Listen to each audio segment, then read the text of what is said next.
አክብሮታዊ ሰላምታችን በያላችሁበት ይሁን። የቻናላችን ቤተሰቦች እንደምን አላችሁ? የፋክት ፈርስት ነው።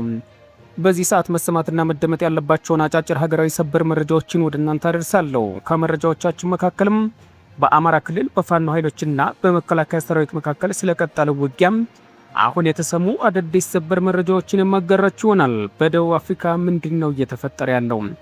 በርካታ ኢትዮጵያውያን ጭንቅ ውስጥ መሆናቸው ተሰምቷል። እንዴትና በምን ሁኔታ? መረጃችን መልስ ይዟል። ህወሓት አዲስ ፕሬዝዳንት በመምረጥ ላይ ይገኛል። ቀጣዩ የትግራይ ፕሬዝዳንት ማን ይሆናል? በዚህ ጉዳይ ጠቅላይ ሚኒስትር አብይ አህመድስ ምን አሉ? እናስደምጣችኋለን።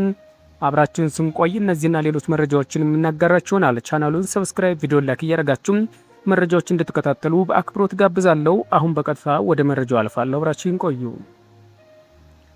በአማራ ሳይንት ወረዳ አጅባር ከተማ ከፍተኛ ውጊያ መደረጉ ተገለጸ። በደቡብ ወሎ ዞን አማራ ሳይንት ወረዳ ስር በምትገኘው አጅባር ከተማ በፋኖ ታጣቂዎችና በመንግስት የጸጥታ ኃይሎች መካከል ከባድ ውጊያ መደረጉን የወጡ መረጃዎች አመላክተዋል።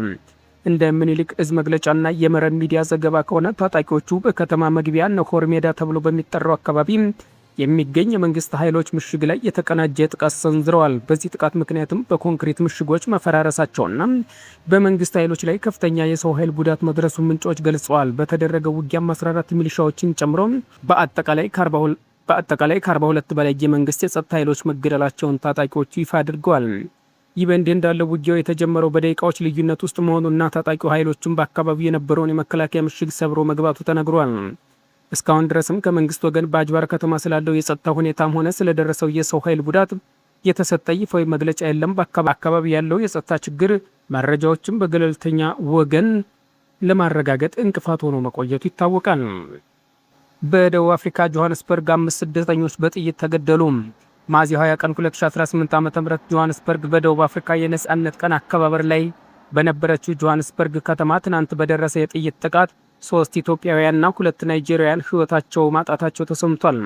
ጥቃቱ የተፈጸመው በከተማው በሚገኙ ማክዶናልድስ የፈጣን ምግብ መሸጫ ተቋም ውስጥ ሲሆን ተጎጆቹ እዚያው በነበሩበት ወቅት ማንነታቸው ባልታወቀ ታጣቂዎች ጥቃት እንደተሰነዘረባቸው የኢትዮጵያ ኮሚኒቲ አባላት ገልጸዋል። ይህ ግድያ የተፈጸመው በሀገሪቱ መጤ ጠል አመለካከት ያላቸው ወገኖች በስደተኞች ላይ ተቃውሞ ሰልፍ ጥሪ እያደረጉ ባሉበት ወቅት መሆኑን ስጋቱ ቢያበረታውም የፖሊስ መኮንኖች ግን የተለየ ጥርጣሬ አላቸው። አንድ የደቡብ አፍሪካ ፖሊስ ከፍተኛ መኮንን እንደገለጹት ጥቃቱ በስደተኞች ላይ ከሚሰነዘር የጥላቻ ጥቃት ይልቅ በዜጎች መካከል ባለ አለመግባባት የተከሰተ ሊሆን እንደሚችል ግምታቸውን ሰጥተዋል።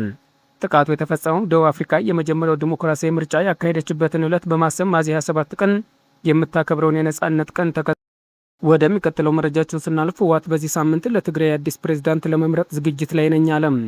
ጠቅላይ ሚኒስትር አብይ አህመድም ከ2 ሳምንታት በፊት የትግራይ ጊዜያዊ አስተዳደር ፕሬዝዳንት ሌተናንት ጀነራል ታደሰ ወረደን የስልጣን ጊዜ ለ1 ዓመት ማራዘማቸውን ተከትሎ ህዝባዊ ወያኔ ሓርነት ትግራይ ህወሓት ሹመቱን እንደማይቀበለው እና ከጦርነት በፊት የነበረውን መንግስት ለመመለስ መወሰኑ መግለጽ ይታወሳል። በ2012 ዓ.ም የነበረውን መንግስታዊ መዋቅርና ምክር ቤቶች ለመመለስም ባለፉት 10 ቀናት ውስጥም ከድርጅቱ ስራ አስፈጻሚ ኮሚቴ ጀምሮ የማዕከላዊ ኮሚቴ፣ የዞን፣ የወረዳና የከተማ ምክር ቤቶች ስብሰባ እያካሄዱ ይገኛሉ ተብሏል። ህዝባዊ ወያኔ ሓርነት ትግራይ ህወሓት በመጪው ሚያዝያ 23 ቀን 2018 ዓ.ም የክልሉ ምክር ቤት ስብሰባ እንደሚያካሄድና አዲስ ፕሬዝዳንት ለመምረጥ ዝግጅት እያደረገ መሆኑ ተሰምቷል። አዲሱ ፕሬዝዳንት ማን ሊሆን እንደሚችል በእርግጠኝነት መናገር ባይቻልም የድርጅቱ ሊቀመንበር ደብረጽዮን ገብረ ሚካኤል፣ የጊዜያዊ አስተዳደሩ ምክትል ፕሬዝዳንት አቶ አማኑኤል አሰፋ ወይም በፕሪቶሪያ ስምምነት ወቅትም አንዱ ተደራዳሪ የነበሩት ፍስሐ ሀብተጽዮን ሊሆኑ እንደሚችሉ ተገምቷል። ከሰኞ ጀምሮ ለመጪው አርብ ምክር ቤቱ ጉባኤና ለምርጫው የሚያስፈልጉ ዝግጅቶች እየተደረጉ ሲሆን የህወሓት ድርጅታዊ ተቋም በተመለከተ ለበታች መዋቅር በሰፊው ማብራሪያ እየተሰጠ መሆኑ ተረጋግጧል።